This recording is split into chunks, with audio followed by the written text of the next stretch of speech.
So many things. Yeah. Good. Okay. Now it's going. Do we have hashtag parental alienation? What are these hashtags under here? I copied it. I don't think any of them look right. Okay, so we're just going to wait for a few people to tune in. Is this where we are right now? How are you guys? If you could let me know if you can hear me okay, that would be helpful. We're going to get moving here in just a second. In the meantime, feel free to post your questions in the comments below. Paul, how are you? Hi, thanks. How are you? I'm good. Paul, my adorable assistant, will be taking your questions. I do want to explain that the nature of this show is to focus on the deeper topics. So this isn't the Ask a Medium show where I'm always taking your psychic questions, your mediumistic questions. I'm talking about your love life and your money and your career. This is Ask Ivy. Ask Ivy is focused on the more curious, obscure, elusive things that go on in life and the universe, suffering, healing, questions about why or how to work with the universe and the laws.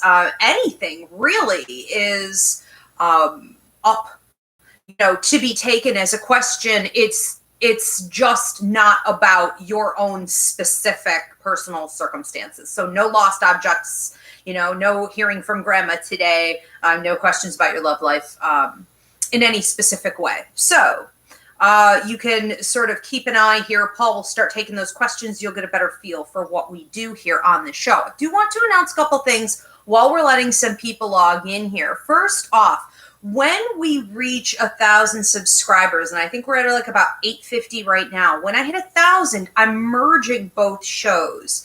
So the Ask a Medium show, where I do take your personal questions, and the Ask Ivy show, where we talk about these deeper things, these two are going to merge, and I'll be taking all kinds of questions and doing it weekly, which means that you'll also be getting your weekly horoscope the way that I do on the Ask a Medium show. So I really do appreciate your likes, your shares, your subscribes, and we'll be hitting 1,000 here soon. Okay, so that's super exciting, but don't think that one show disappeared. I do want to talk about the free mini class series that I've been doing once a week for the quarantine, and I want to invite you to join me for a couple of the upcoming classes. Now, here are a few that we already put up, okay, over the last few weeks. Are you a psychic, a medium, or an empath? We also did a cleansing training, how to cleanse your house, how to cleanse your body. We did a free will versus destiny charted future mini class. We also did one on how to ruin your reading and create other blocks in your life. Then we have coming up on the 30th, how to check your ego in light work and beyond. Your life contracts and past life influence, that's coming up on the 27th. On May 2nd, we have another one coming up, why are my ears ringing, and other physical cues that you are part of the awakening right now. And then we have recognizing the light, ways to determine that the information that you're getting is actually coming from a light source, not a dark source. That's on the 6th. Receiving the download, downloading your direction. This was on my daily message today. That's coming up on the 10th. What happens when you receive a download? Direction on your life. Well, it'll look like a manic episode. And most people go running to the doctors and they get on meds around that time. Okay, so it's important to understand what that is and how to utilize it, how to protect yourself. Okay, I think we're pretty much ready to get into it. Yeah? Yeah. Okay, very good. So we are going to start taking your questions. Paul, what do we have here? Okay. We have one from Becca Lindsay. She's asking, I feel like I can read people in their body language. How do I better explore this? Is it real or in my head? And any truth to my inner feelings and gut?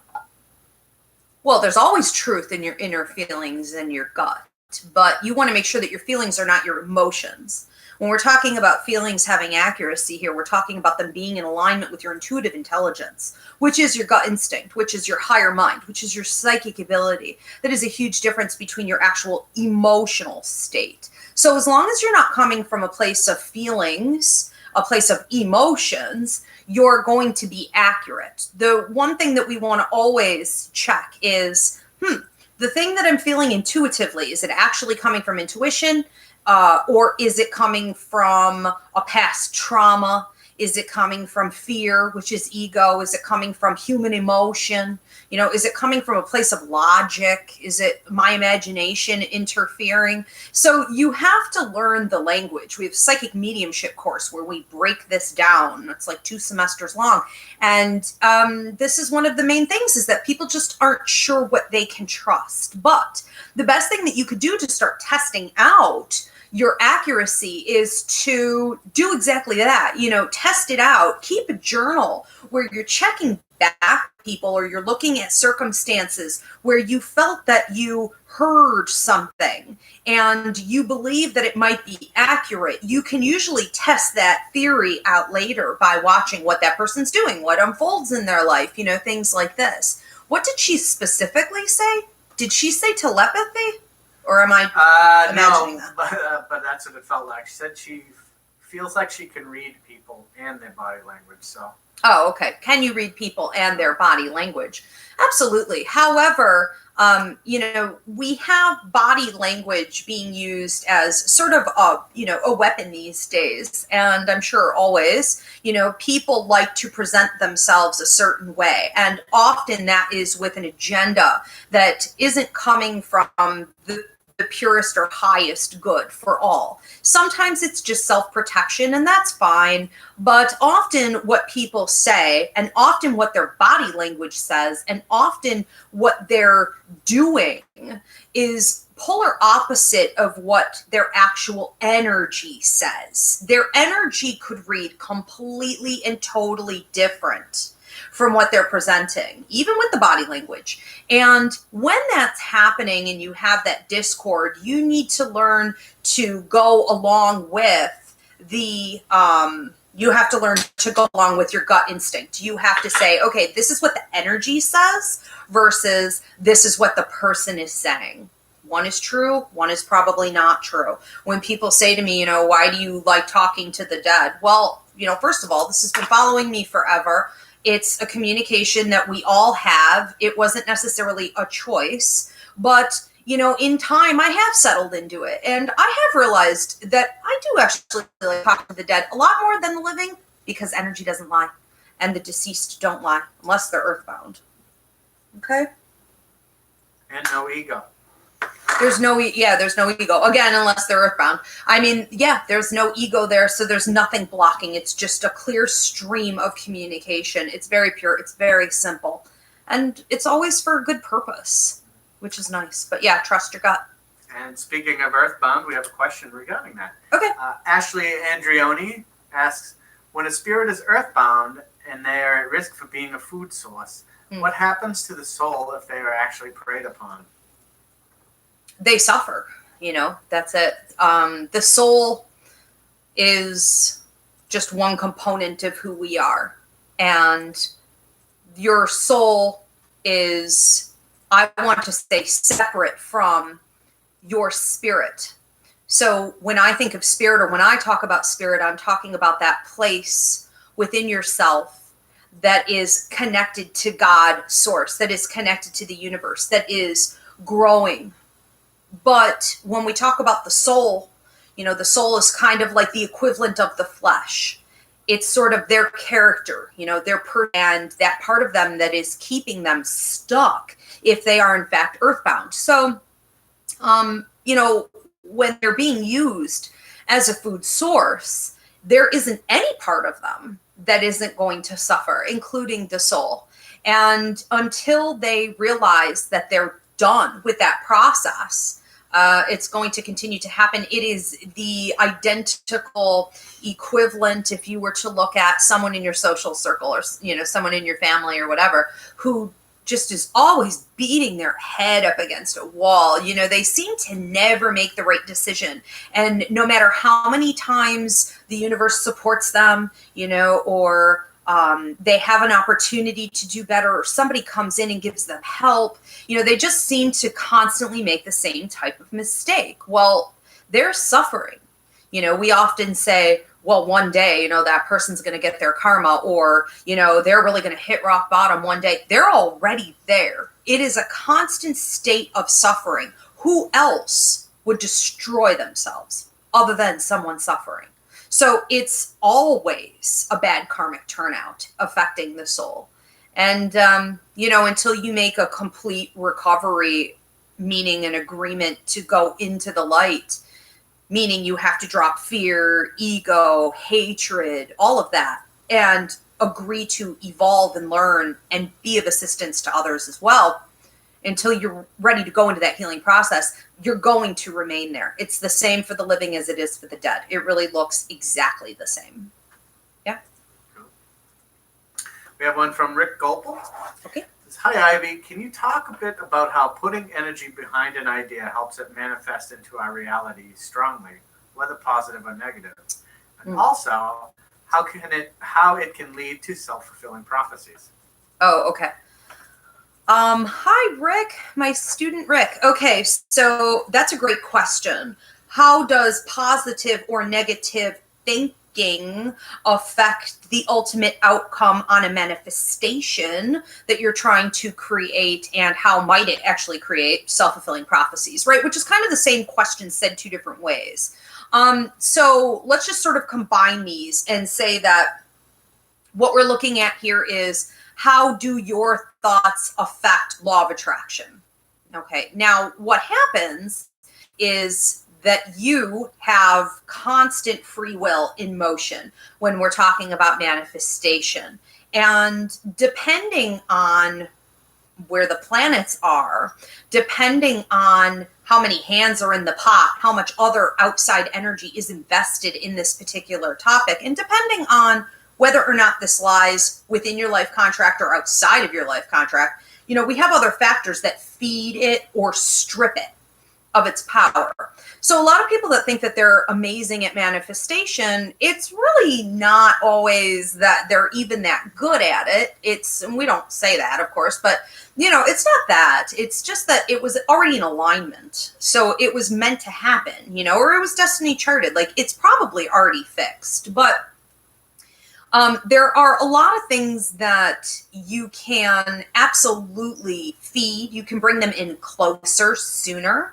You can create more abundance with them by using your free will, your manifestation techniques, your positivity, you know, visualizing things, feeling it in your emotions, picturing it as though it has already happened. It is so, deciding to stay in alignment with that. But as soon as you slip away from that, it would be the equivalent of negating prayer. So it's biblical that if you are to pray, you are not then to go worry, or else it's sort of like a slap in God's face. It's sort of like saying, well, this is my last resort, is to ask you for help, and I don't even trust that you're going to do that or that you're capable. Well, you know, if you wouldn't say that to your parent, then you shouldn't be saying it in prayer.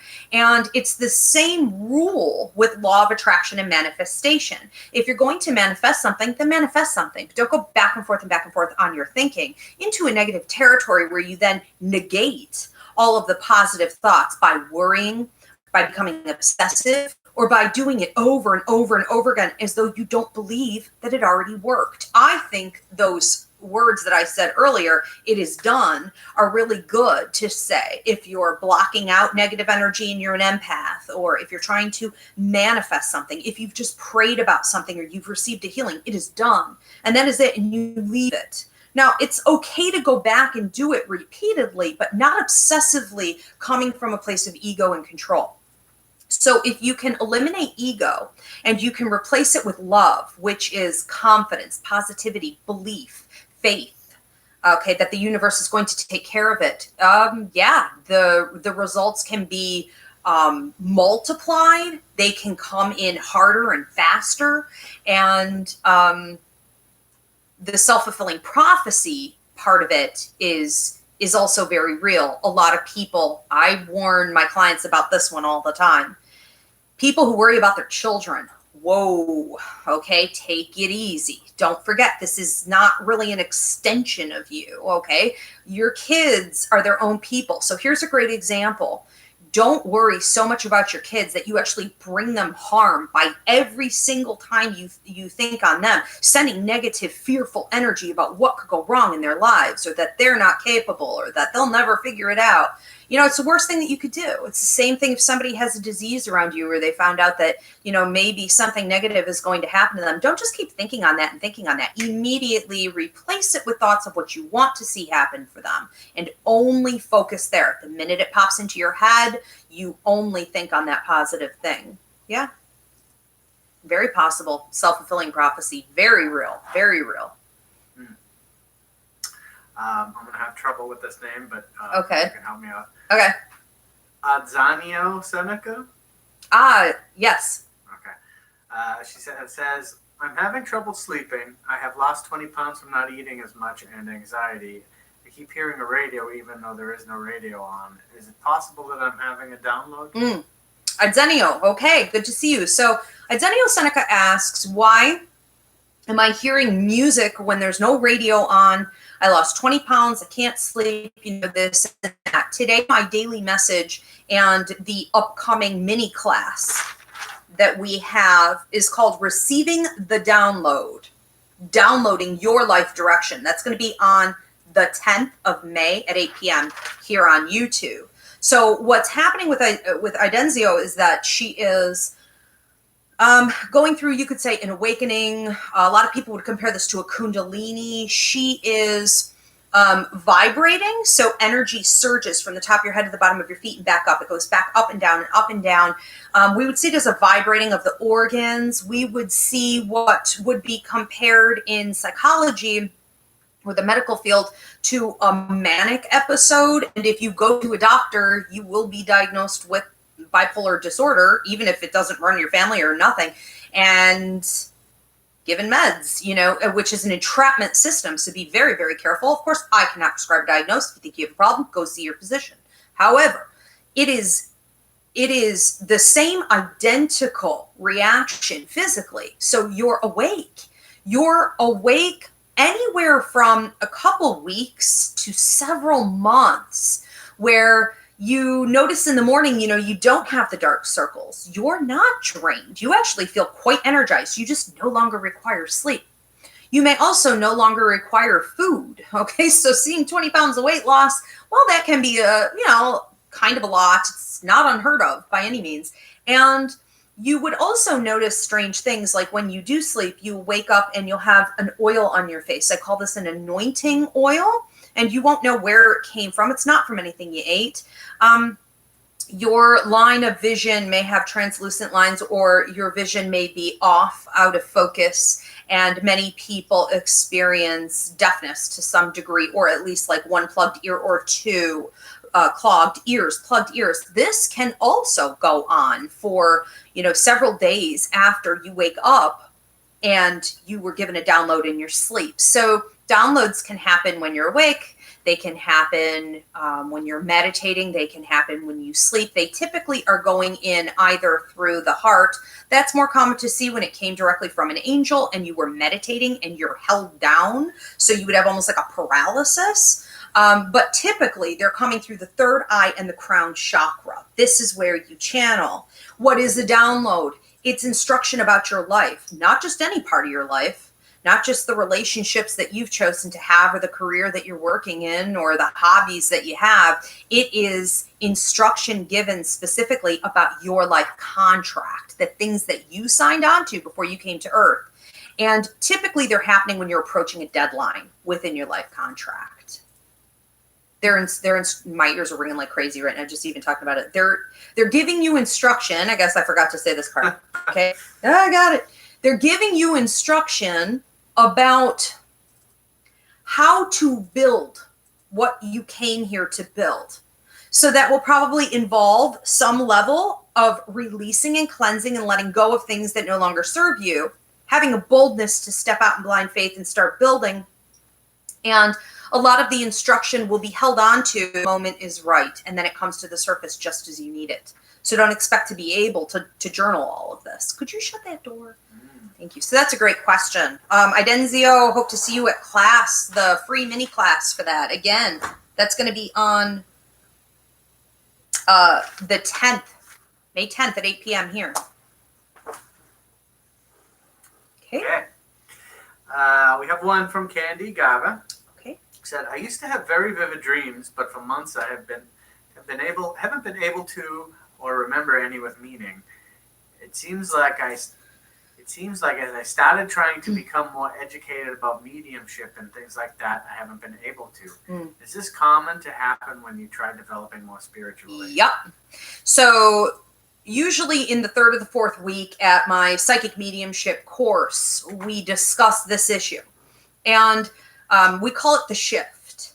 It is you essentially creating this. It's not a problem. It's just a transition. When you said to spirit, you said to the universe, you said to your higher mind, I am ready to be of service. I am ready to grow and evolve spiritually, self-development, whatever it is. And you said, I want to know more and have greater abilities with my intuition. You also agreed to go on a journey that involves changing the way you used to receive information. And dreams are the first thing we see go.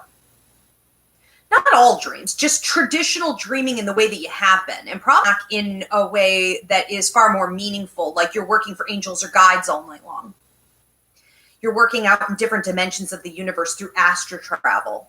You're creating bigger, better, greater things. You're having tremendous foresight, and it would be more vision or prophetic versus subconscious or ordinary. Okay, so one of the classes that you might want to check out, and of course I recommend Psychic Mediumship for you. Yesterday was the registration deadline. We can wiggle that. But the next one is October 7th. Fall semester starts. One of the things you should take in the meantime is Dreamz class. It's up on the website where we talk about lucid, astral, changes, prophetic, subconscious. You know, what does all of this mean? And I think that what's really important for you to remember where you are right now is that one of the key things that can happen is you see the dreams go, and then you see a couple other abilities that really used to be at the forefront for you that you utilized to access intuitive information. You see those start to kind of fall to the wayside, disappear, or change a little bit, or they may seem weaker. And most people panic and they decide to halt their progress and to cling to what they had. Remember, it's inferior compared to where you're going. So go with the flow and allow the process to unfold. Yeah, that's a great question. Terry Quick is asking another dream question. Okay. I've been dreaming about people that I don't personally. No, it does not sound weird.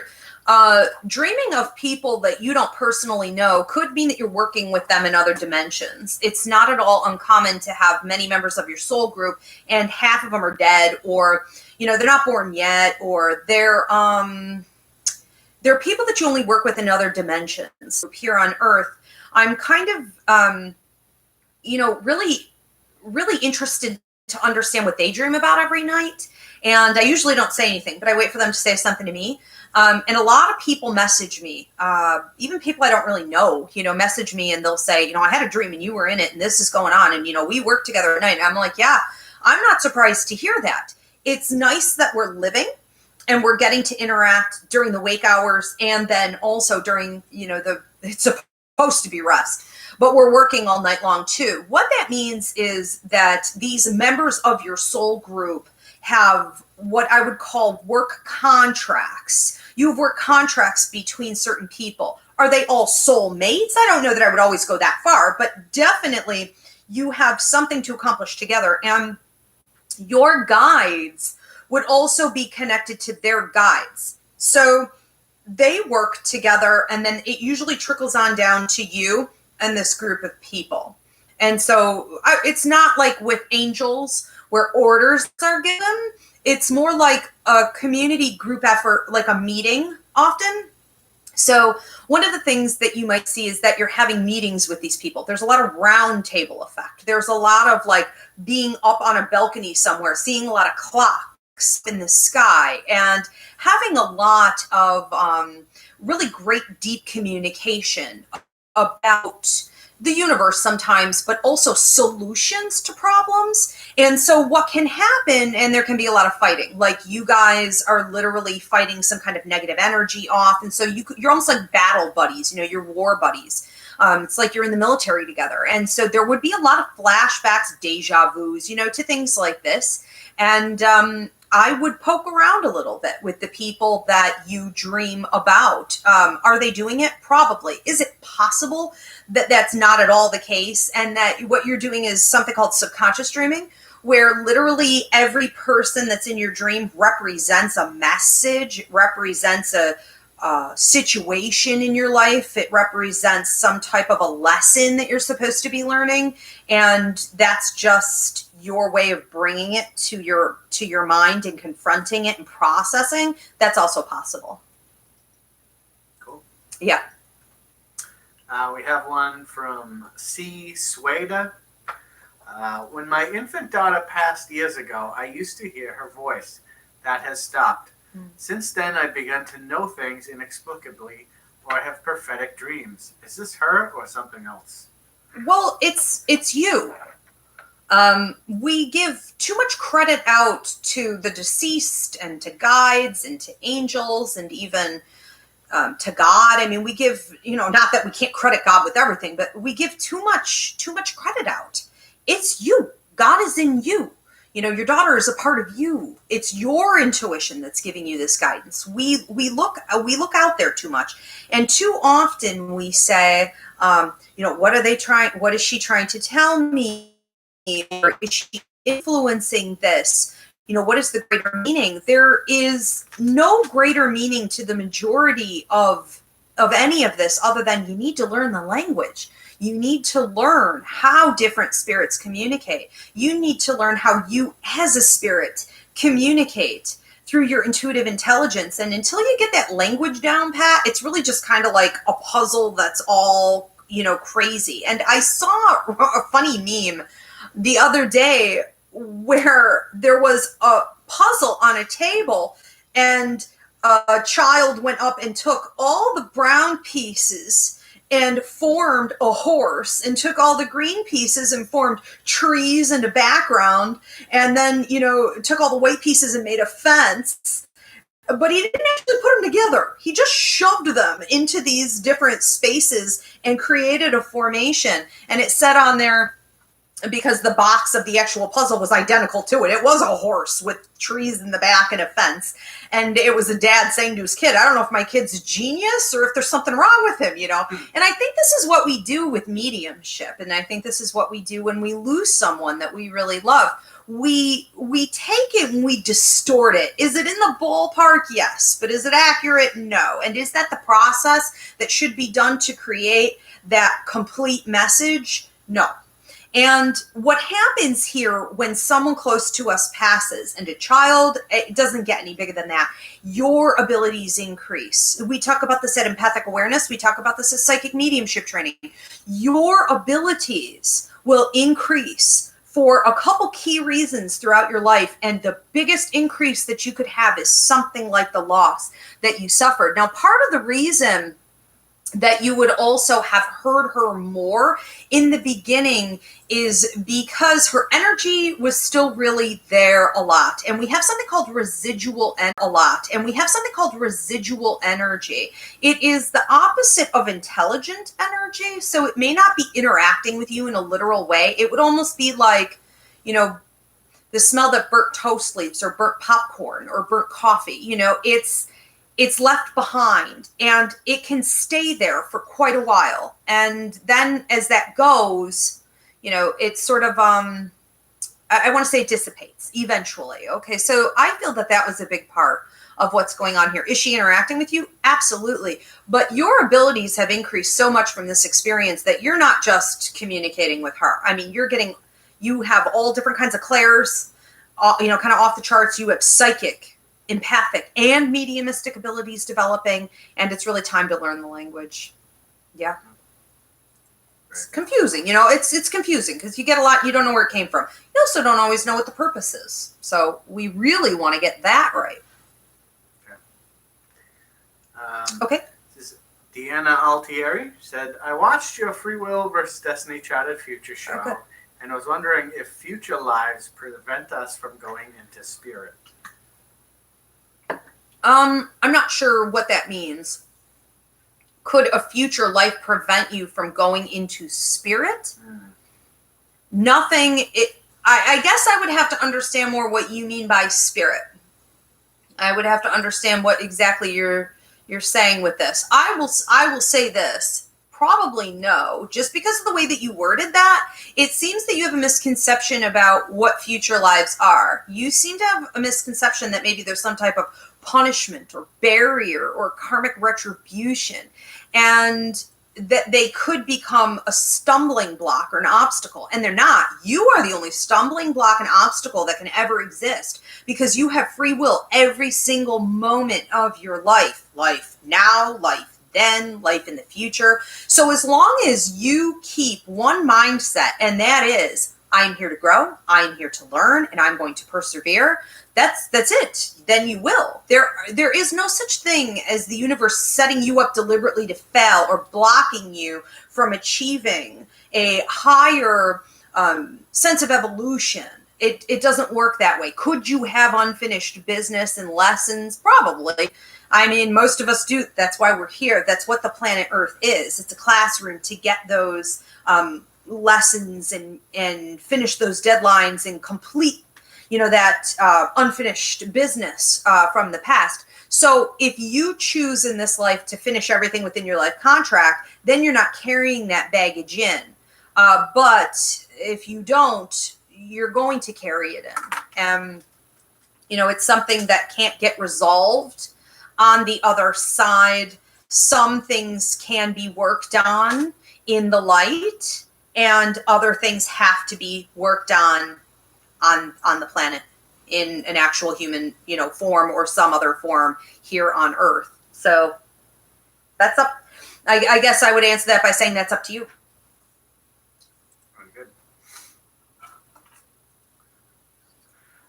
We have one from Reggie Sangle. Okay. I'm very stubborn and hold a lot of grudges, like a lot.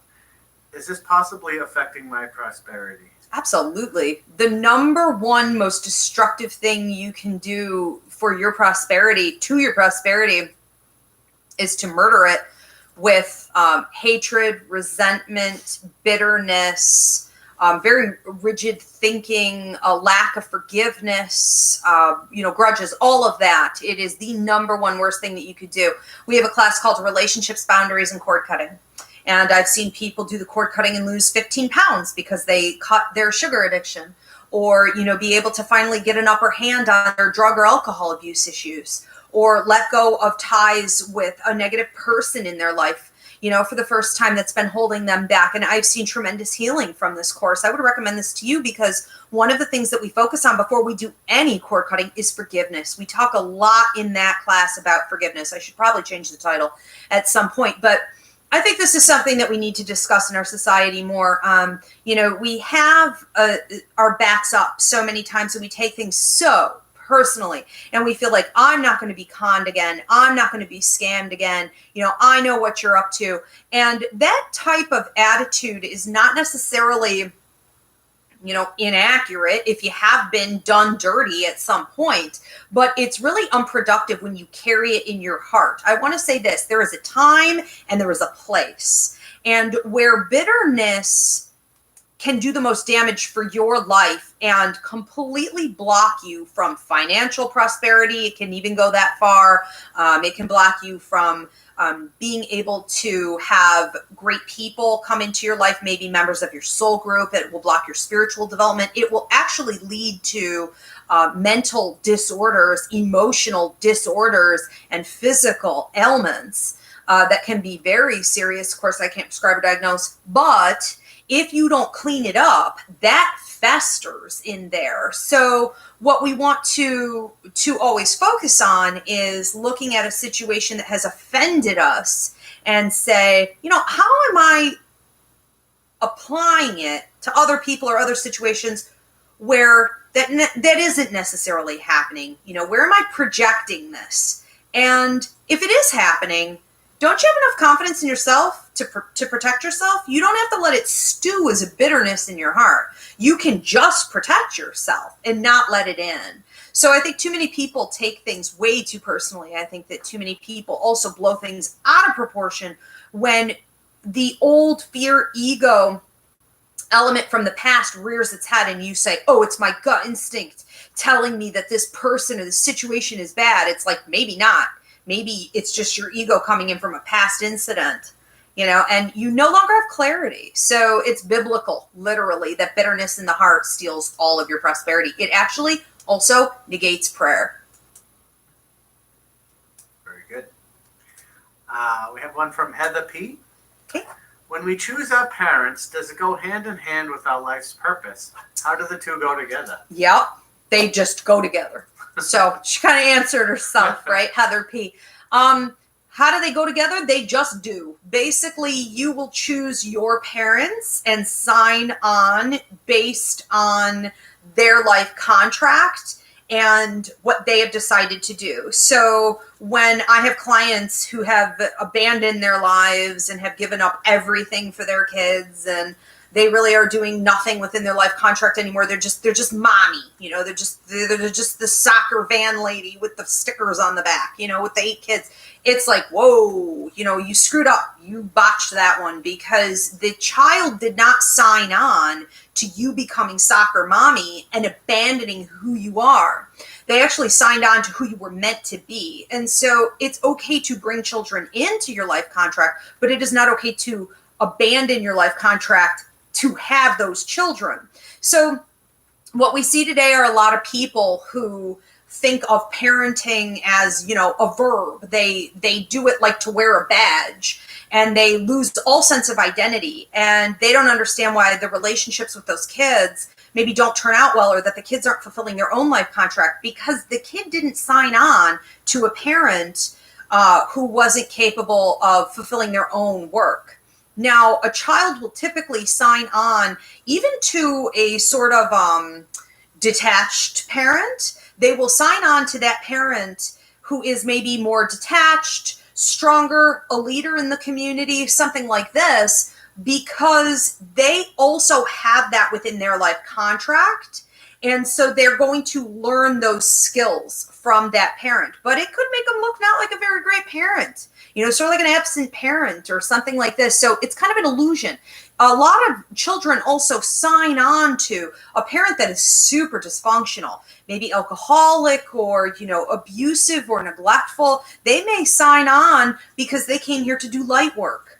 And they start that battle right out of the gate, so to speak. Right? So they straight away are having to fight battles and learn what real suffering is, learn how to trust spirit and their higher mind and their gut instinct to sharpen those psychic abilities, that telepathy, to survive that train wreck of a situation. They grow up to be light workers, okay? And I talk about this a lot, how kids from abusive, neglectful, or, alcoholic parents, households like this are the most psychic people out there, men and women alike, but they're not really identifying that. They're not really using that. They often will subdue and become victims, victimhood mentality, and they will say, why did I suffer with that, and they may adopt a lot of the bad behaviors even from the parent and completely snuff out the light. And the real truth is that they signed on to that parent because they had to come here and do light work and be able to identify, with the people who are like them, who are also here to do it. So there's always a purpose,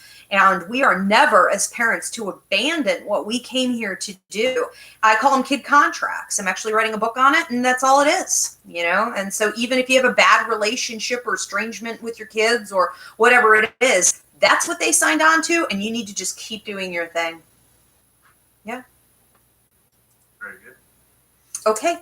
Thank you so much, everybody, for tuning in. Remember, at 1,000 subscribers, we are merging the Ask a Medium show and Ask Ivy. It will be one weekly show taking all kinds of questions and giving your weekly horoscopes. And it looks like where we are right now, we're pretty close to hitting that 1,000. I do also want to invite you guys to check out, I'm doing a second in trial times for essential workers or those suffering right now due to COVID, any kind of job loss, financial distress. When I say essential workers, I'm not just talking about the healthcare workers. I'm talking about transit workers. I'm talking about the janitorial staff. You know, I'm talking about those that are working in fast. We are going through this process. We appreciate you. This is a way just to give back and give you special time for yourself. And that is going to be May 1st at 8 p.m. So please do share those ads, everybody, okay, so that those people can get some special healing time for themselves. All right, everyone.